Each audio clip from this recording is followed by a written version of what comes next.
ഏറ്റവും മനോഹരമായ ഒരു സമയത്തിലേക്കാണ് നമ്മൾ പോകാൻ തുടങ്ങുന്നത്. കേരളത്തിലെ ക്യാമ്പസുകളിൽ നിന്നും നമ്മുടെ കോളേജിൻ്റെ പ്രത്യേകത എന്താണ് എന്ന് ചോദിച്ചാൽ, വ്യതിരിക്തത എന്താണെന്ന് ചോദിച്ചാൽ, എൻ്റെ മനസ്സിലേക്ക് എപ്പോഴും വരുന്നത് നമ്മുടെ ഇവിടെ ഭിന്നതകളില്ല എന്നുള്ളതാണ്. ഇപ്പോൾ ഇവിടെ നമുക്കൊരു സ്റ്റുഡൻസ് യൂണിയൻ ഉണ്ട്.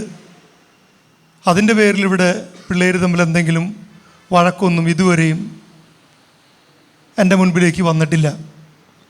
അല്ലെങ്കിൽ ഇവിടെ നമുക്ക് ഇത്ര അധ്യാപകരുണ്ട്, അധ്യാപകർക്കെതിരെ പരാതിയുമായിട്ട് പിള്ളേർ വരിക, അല്ല അധ്യാപകരുടെ ഇടയിൽ പരസ്പരം ഒരു പരാതി ഉണ്ടാവുക, ഇതൊന്നും നമ്മുടെ ഒരു കോളേജിൽ കാണുന്നില്ല എന്നുള്ളത് ചെറിയൊരു കാര്യമല്ല. ഒരു പ്രിൻസിപ്പൾ എന്ന രീതിയിൽ ഞാൻ നിങ്ങളെ എവിടെ വെച്ച് കണ്ടുമുട്ടിയാലും, കോളേജിൻ്റെ അകത്തോ കോളേജിൻ്റെ പുറത്തോ എവിടെ വെച്ച് കണ്ടുമുട്ടിയാലും ഒരു ചെറിയ ചിരി നിങ്ങൾ എനിക്ക് തരുന്നു എന്നുള്ളത് എനിക്ക് കിട്ടിയ വലിയൊരു അംഗീകാരമായിട്ടാണ് കാണാറ്. കാരണം അങ്ങനെ ഒരു വലിയ ഭാവങ്ങളൊന്നും നിങ്ങളിതുവരെയും, അല്ലെങ്കിൽ ഞാൻ അങ്ങനത്തെ ഒരാളാണെന്നോ മാറ്റി നിർത്തേണ്ട ഒരാളാണെന്നോ നിങ്ങൾ ഒരിക്കലും എന്നോട് അങ്ങനെ പെരുമാറിയിട്ടില്ല. ഞാൻ നിങ്ങളുടെ അടുത്ത് അങ്ങനെ തന്നെയായിരുന്നു. അതുപോലെ തന്നെ ചില കുട്ടികളെങ്കിലും ബോയ്സും ഗേൾസും ഒക്കെ അവരുടെ ഒരു സങ്കടങ്ങളുടെ കാര്യങ്ങളിൽ വളരെ ആത്മാർത്ഥമായിട്ട് വന്ന് ഒരു ചേട്ടനോട് പറയുന്ന പോലെ എന്നോട് പറയുന്നതിലും ഞാൻ ഒരുപാട് ആനന്ദിക്കുന്നൊരു മനുഷ്യനാണ്. കാരണം ഒരു വിദ്യാഭ്യാസ സ്ഥാപനം എന്തായിരിക്കണോ, ഒരു കോളേജ് എന്തായിരിക്കണോ എന്നെൻ്റെ മനസ്സിലൊരു സ്വപ്നമുണ്ട്. അതിലേക്ക് നമ്മുടെ കോളേജ് മെല്ലെ പോകുന്നു എന്നുള്ളതാണ് അതിനൊരു സന്തോഷം. ഇന്നിങ്ങനെ 2000 വർഷം മുമ്പ് ലോകത്തിൻ്റെ ഗുരുവായ ഈശോ ചെയ്ത ഒരു മഹനീയമായ കാര്യം, അദ്ദേഹം കൊണ്ടു നടന്ന് 3 വർഷമാണ് അദ്ദേഹം ശിഷ്യന്മാരെ കൊണ്ടു നടന്നത്. നമ്മുടെ ഇവിടെ 3 വർഷമാണ് നിങ്ങൾ ഡിഗ്രി പഠിക്കുന്നത്. ഈ 3 വർഷം അവരെ കൊണ്ടു നടന്ന് ഏറ്റവും ഒടുവിൽ അവരോട് യാത്ര പറയുന്ന സമയമായപ്പോൾ അദ്ദേഹം അവർക്കൊരു മാതൃക കാണിച്ചു കൊടുത്തു. നിങ്ങൾ ചിരിക്കണ്ട, ഞാൻ യാത്ര പറയുന്ന സമയമായിട്ടില്ല. യാത്ര പറയേണ്ട സമയമായപ്പോൾ അവരൊരു മാതൃക കാണിച്ചു കൊടുത്തു. ഞാൻ നിങ്ങളുടെ ഗുരുവായിരുന്നു, ഇത്രയും നാളും നിങ്ങളുടെ നാഥനായിരുന്നു, നിങ്ങൾ എൻ്റെ കൂടെയായിരുന്നു. ഞാൻ നിങ്ങൾക്കിപ്പോൾ ഒരു മാതൃക തരുന്നു. നിങ്ങൾ പരസ്പരം സ്നേഹിക്കണം, നിങ്ങൾ എല്ലാവരെയും തുല്യരായിട്ട് കാണണം, ഇവിടെ ഉച്ചനീചത്വങ്ങളൊന്നുമില്ല എന്ന് പറഞ്ഞുകൊണ്ട് കാണിച്ചൊരു വലിയ മാതൃകയാണ് ഗുരു. ആ കാലഘട്ടത്തിൽ അടിമ ചെയ്യുന്ന ജോലി ശിഷ്യന്മാരുടെ പാദങ്ങൾ കഴുകി എന്നുള്ളത്. എനിക്ക് ഏറെ അഭിമാനം തോന്നുന്നത് ഈ ഒരു കാര്യം ഞാൻ ഈ കോളേജിൽ പറഞ്ഞപ്പോൾ. ഇപ്പോൾ ഇവിടെ ഇരിക്കുന്ന 12 കുട്ടികൾ ഇവർ തിരഞ്ഞെടുക്കപ്പെട്ടത് എങ്ങനെയാണെന്നറിയോ? റാൻഡം ആയിട്ടാണ്. ഞാൻ സാറിനോട് പറഞ്ഞ് പുറത്തേക്ക് ഇറങ്ങിയിട്ട് വിളിച്ചോളാൻ പറഞ്ഞു. പിന്നെ 1-2 ചില പേരുകൾ എനിക്ക് പെട്ടെന്ന് മനസ്സിലേക്ക് വന്ന് അവരെയും വിളിച്ചോളാൻ പറഞ്ഞു.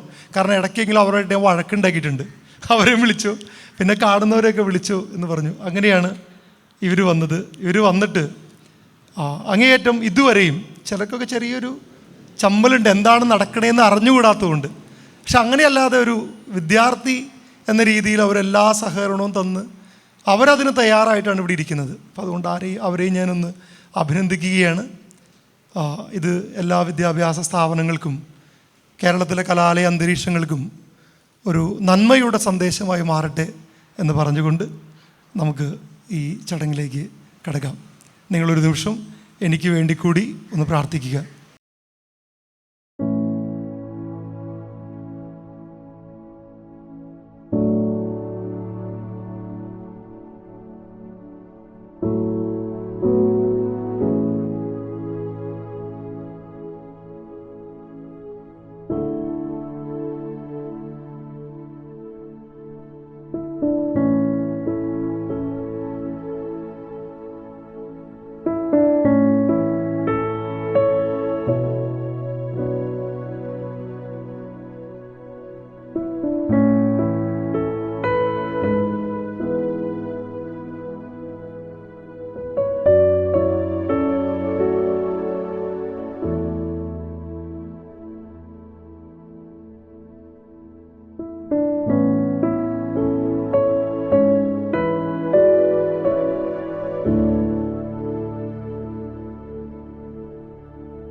से